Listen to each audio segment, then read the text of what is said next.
আহ, আলহামদুলিল্লাহ যে আমাদের টার্গেট থাকবে অবশ্যই ভালো ক্রিকেট খেলার জন্য।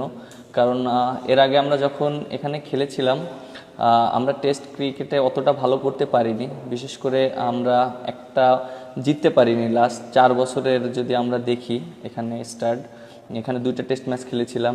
সো আমাদের টার্গেট থাকবে জেতার জন্য এবং যেন সবাই পারফর্ম করে সেজন্য। এই ফিলিংটা কেমন তোমার 50তম টেস্টে leading the side in Bangladesh? তোমার এই ফিলিংসটা তোমার জন্য কেমন?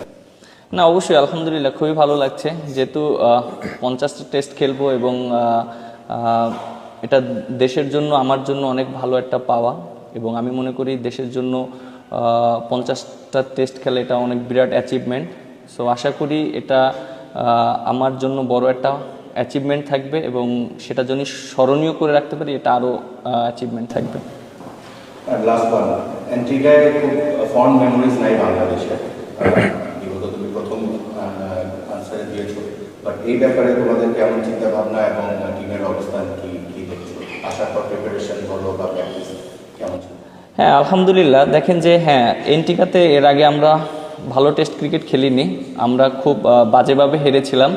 বাট এবার আমরা নতুনভাবে এসেছি, আমরা এখানে প্রায় 10 দিনের মতন প্র্যাকটিস করেছি, একটা প্র্যাকটিস ম্যাচ খেলেছি এবং প্লেয়াররাও খুব ভালো প্রিপারেশন নিয়েছে।